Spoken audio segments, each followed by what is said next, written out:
Just before we start, we all know that there's a problem in academia with people not getting paid for the work they're doing, particularly younger scholars. We at the project want to be part of the solution and not part of the problem. So we need your help to do that.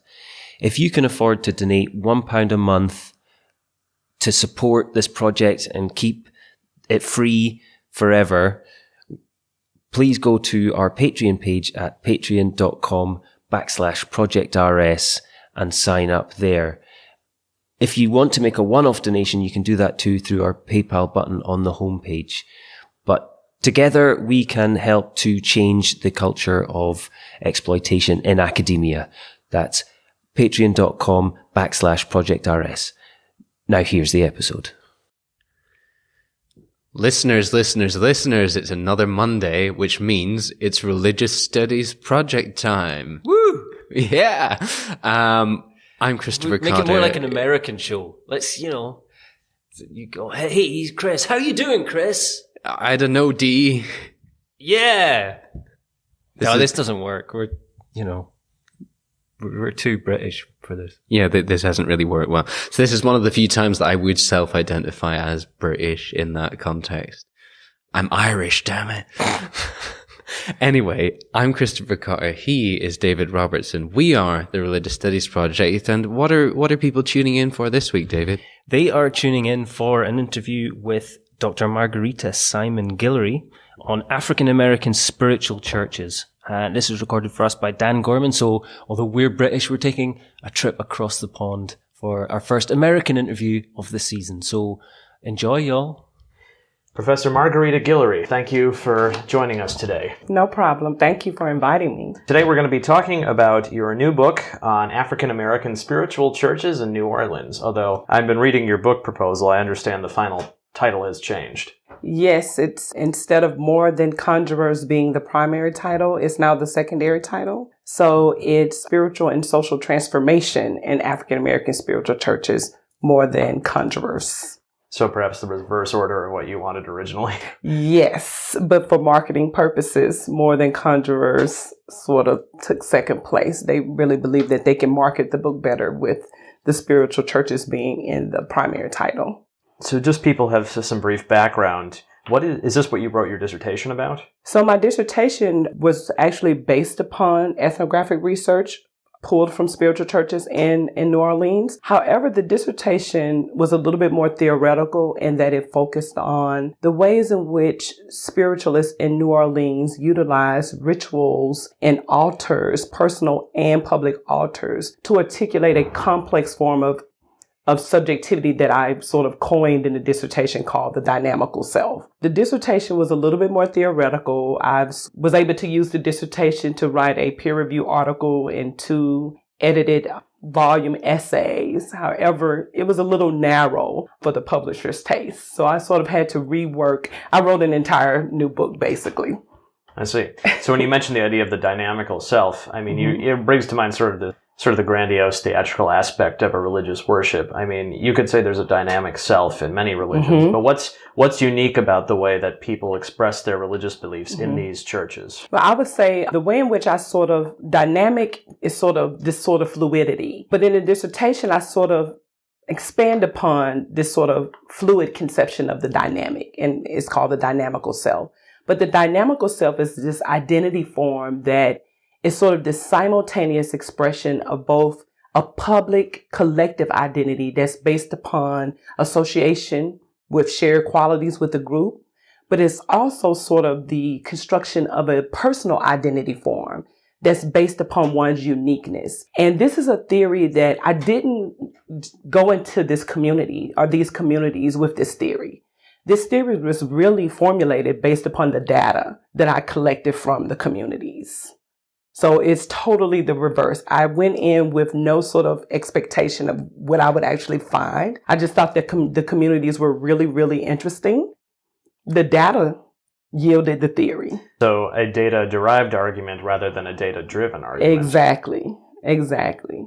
Now, you came to religious studies as sort of a second career in some ways. You were a high school science teacher originally. Yes. So how did your first background in natural science, how did that inform how you approached the study of religion? That's a great question. And it's a question that I'm asked quite frequently when people find out that I have a bachelor's in chemistry. I have a profound love for physical sciences, specifically chemistry. Chemistry has allowed me to, it has armed me and equipped me with a particular interpretive lens. The dynamical self, even though it's derived upon the data that I sort of retrieved from these spiritual churches in New Orleans, it's sort of really based upon this equilibrium state that sort of occurs when you look at certain chemical reactions. So the theory, while based on the data that I retrieved from these churches, the way in which I sort of nuanced it was based upon like chemical formulations of just basic equations, something that you learn in like general chemistry. It just gives me a unique lens to which to view religion. Does that answer your question? I think somewhat? so. I think I'm curious then, do you identify as a humanist or do you identify as a social scientist? I don't like to be placed in a box. I think I am a unique scholar in that way, that I still sort of follow some of the trends that are going on in general chemistry. I have a great relationship with a couple of chemists, even on our campus. I do use sociological and anthropological, sociological approaches to the study of religion, and I do consider myself a humanist. So in that way, I think I'm sort of like a quilt, which can be sort of problematic for some people. But it works for me. So and this is why I can have these really collaborative, interdisciplinary projects with people across disciplines and not feel uncomfortable, because I feel like a piece of me as a scholar is vetted in these multiple disciplines. Which brings me back to your book. When the publisher releases it in a few weeks, not genre, we know it's a nonfiction monograph, right. But the little stamp on the top cover that says what genre it is, what topic. Right. How is it being sold? Is it history? Is it religion? Yes, a very good question. It has multiple genres. Because the book I wrote, which, like I said, a lot of the data that I collected while doing research for the dissertation will be used, but the approach is different than the dissertation. The book basically examines the socio-political activities and the spiritual sort of therapeutic elements that are found in the spiritual churches in a coalescing sort of way. And so in that way, because the book is political, you're looking at the political and social activism of these churches. And because it looks at sort of the therapeutic function of these churches, the sort of taglines will be history, because I start with the first church in the 1920s, and I take the book, by the end of the book, I have a chapter on post-Katrina spiritual churches. So it's historical, but it's also being publicized as religion and society. So you see that sort of bend where the sociology is also coming in. So they have marketed this in a variety of fields. Interestingly, they've even promoted it in what we would call like Africana religions. So if you sort of do a Google search with my name under Voodoo or Hoodoo, that my book actually will pop up. So they really cast a really wide net when publicizing the book. So I suppose the next question is, what is a spiritual church? Aren't all churches spiritual? Spiritual churches, the African-American spiritual churches that I research are a blended religious group. And I like that term, blendedness. And what they've done, they have conjoined all of the various elements from institutionalized religions. And I'll talk about that in just a moment. And they've created their own unique religion. Specifically, the spiritual churches in New Orleans, they've conjoined Protestant traditions with the focus on Pentecostalism. They pull from their worship style. Catholicism is a major bedrock in spiritual churches in New Orleans, just because Catholicism is still today the predominant religion that's practiced in New Orleans in particular, and Louisiana in general. They also incorporate American spiritualism, the ability to communicate with the dead that was birthed in Western New York, in Hyattsville, New York. They also sort of conjoin and mix into their faith hoodoo and voodoo. And this notion of voodoo is derived directly from Haitian voodoo. So, and when you look at sort of their belief system and their ritual practices, you can see a little of all of these religions. So when we talk about voodoo and hoodoo, which was sort of an older white term used to describe it in some cases, I'm thinking of sort of 1920s white attempts to understand black religion. Right. But voodoo itself is a sort of a combinative thing. You know, you've got influences of Islam, Native American and Caribbean religions, Christianity. So, and then of course there's a long-standing debate in the study of African American religion. Well, are these religions more quote unquote African or are they more American? Do you have any thoughts on that? I would say if we just specifically look at the system of voodoo, and I mean Voodoo, I would totally say that that is an American religion and that it is a blended religion that is primarily based upon, even though you have these other elements like Christianity, but it's primarily based upon Haitian Vodou, Vodou, that Haitian immigrants who immigrated very early to New Orleans after the Haitian Revolution. A large population of Haitians sort of immigrated to New Orleans and they took with them the religion. So even though you have these other elements in Louisianian voodoo, the backbone of that religion is Haitian voodoo. And of course we know that Haitian voodoo, the OU, was derived from this combination of Catholicism, but it comes directly from Benin. In West Africa. Exactly, Voodoo. So in that way, you know, once sort of the voodoo sort of lands in New Orleans in the Southeast, yes, it becomes sort of this syncretic, and that's not the term that I like to use, but this sort of blended type of religious tradition. So let's walk through the genealogy from the top then, beginning in Benin in West Africa.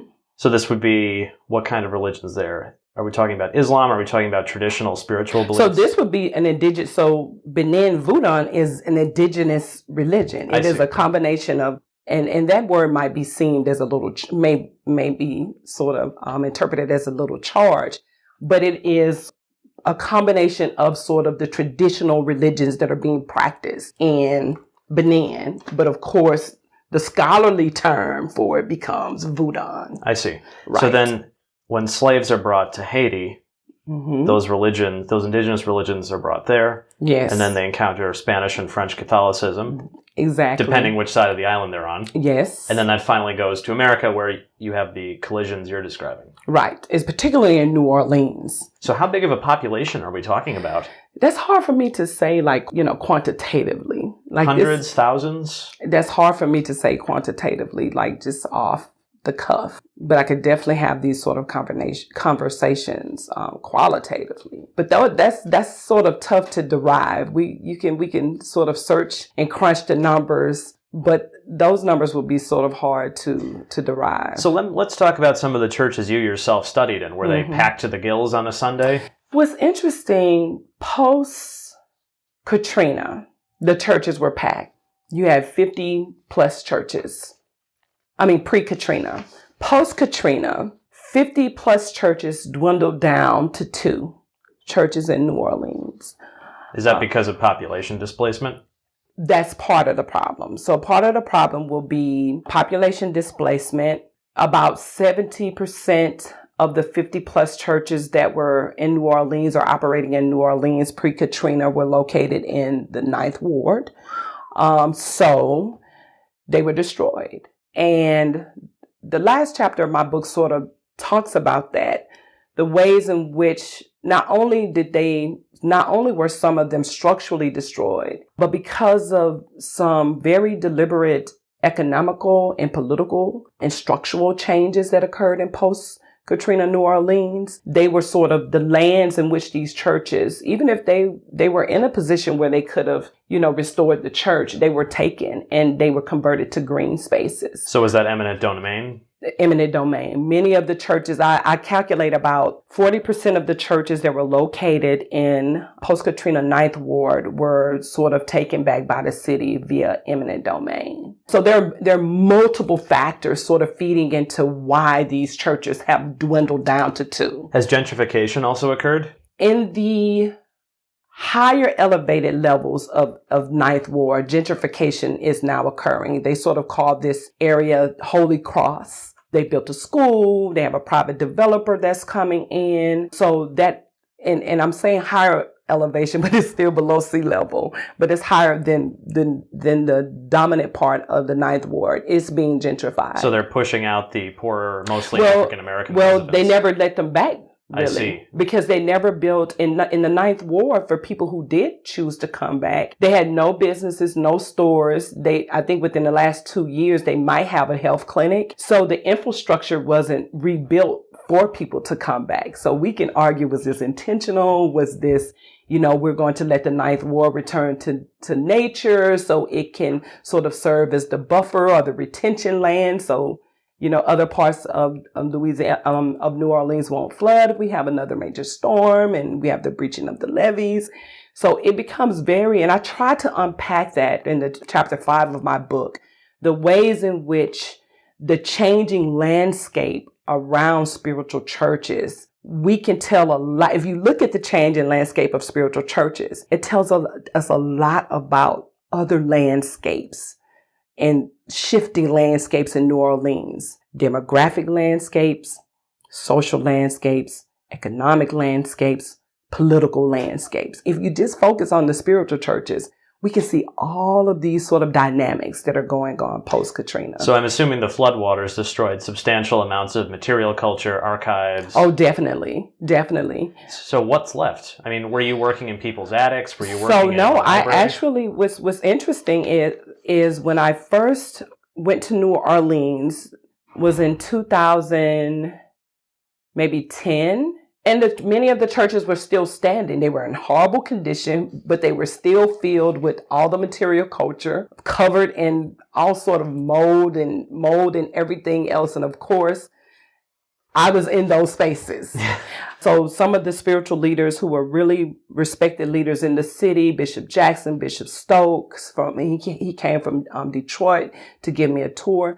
So before they began to actually tear these structures down, like these structures are no longer standing in New Orleans in 2017. Mm-hmm. But I had the fortune to go while they were still there. Not only was I able to see what was in the inside, I took photos of the inside. I took photos of the outside. I do plan on publishing a book of photos of the before and after, so people can actually see what is happening in New Orleans still today. But spiritualists tend to be quite private. How did you gain this access? And this is something I've talked about in my past interviews. Right. Douglas Brooks studying, the only way to study some Hindu rituals is to gain the trust and, to be a part of the community. Right. Or Candy Gunther Brown, who I spoke to, watching evangelical yoga, but not participating. Right. How did you get access to these communities? Right. Well, actually, one of the first scholars to write to publish a comprehensive work on spiritual churches of New Orleans is Claude Jacobs. He's now retired. He was at the University of Michigan. Him and my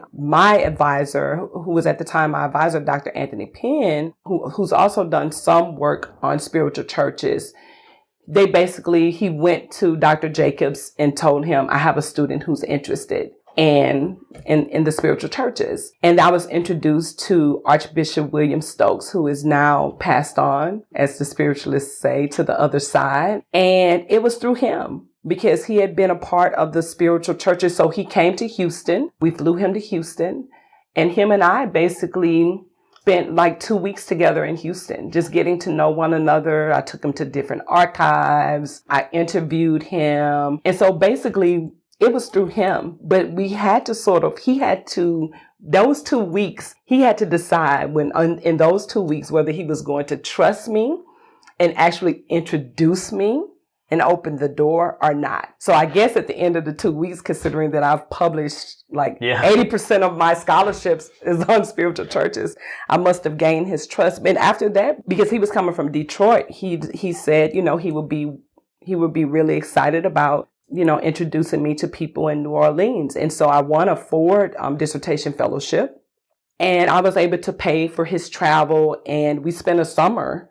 This is how I actually first started.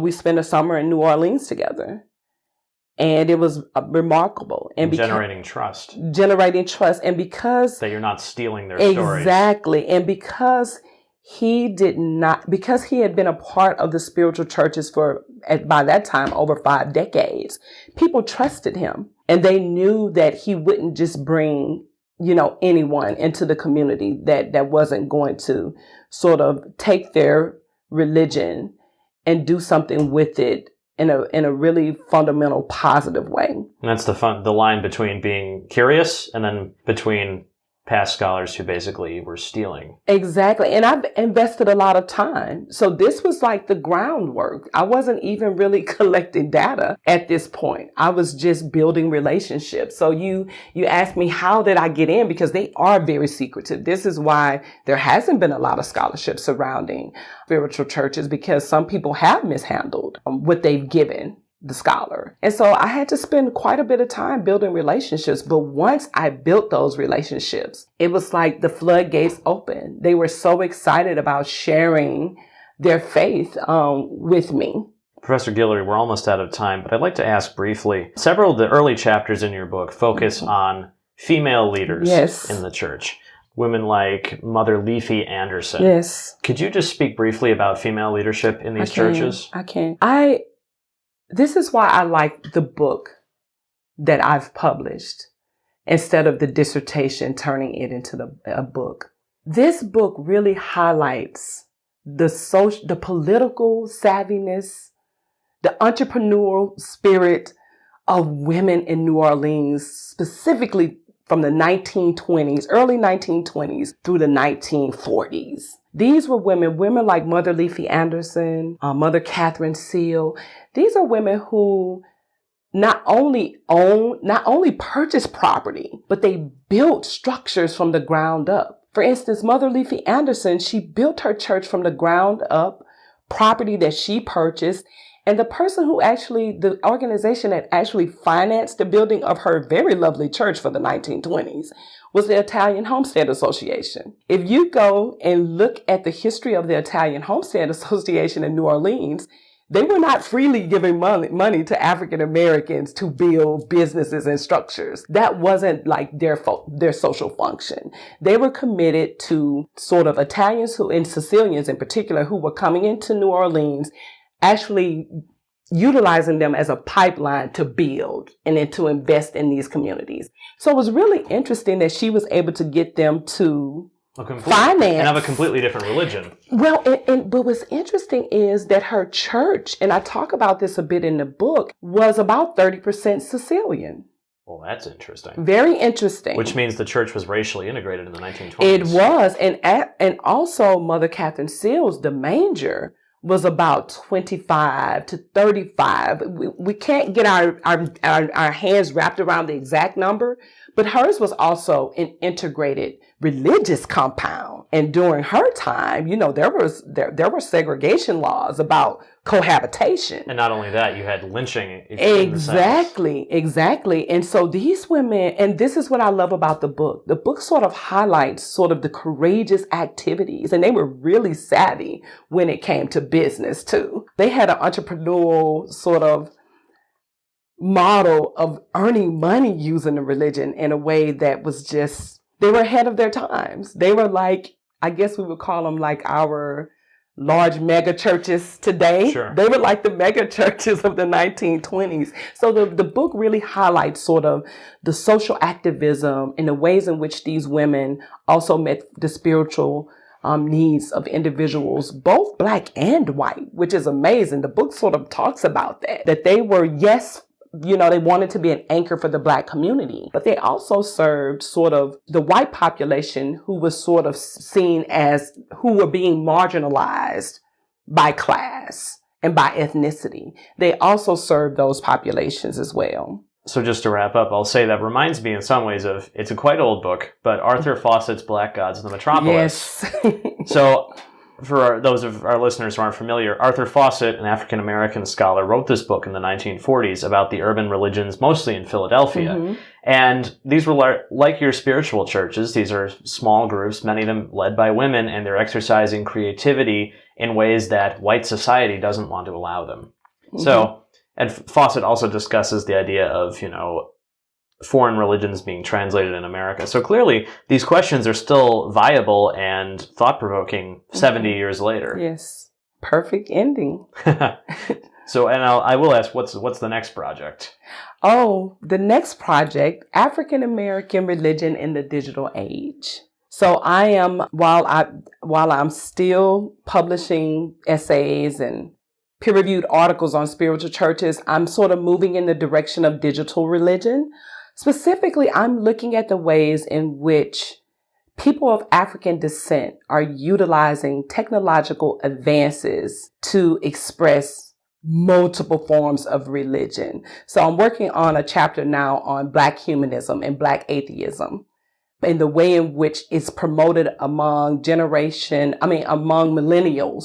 using social media platforms. Be careful, you'll be getting into transhumanism next. I know. Professor Guillory, thank you very much. Thank you very much, Dan. Excellent to hear another interview there from Dan. We're going to have another American interviewer next week, although, gradually becoming more and more British by the day. Yeah, we've got him, I think. Yeah, he was talking about how much better our bread is.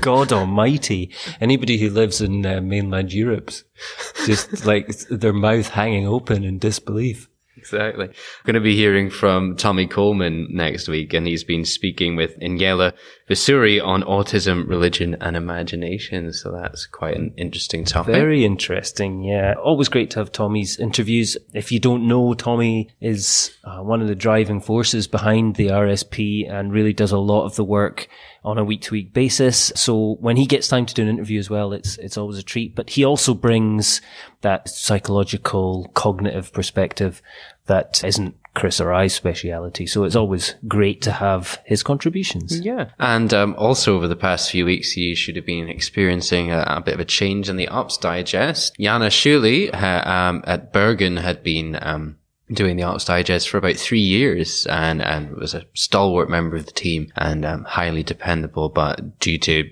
finishing up PhD and other commitments and having served in the role for such a long time, she stepped down in September, and I had been filling in mostly when I remembered to do it between times. But Ella Bach of the Lewis and Clark College in Portland, Oregon has taken over recently. You might have heard Ella doing an interview back at the end of 2017 there with Steve Jacobs and Theo Wildcraft. So we're delighted to welcome her to the team. Some fresh blood, as it were. Yes, indeed. And great to be getting some new American colleagues on board. We used to have a lot of American contributors, and then Tommy moved over.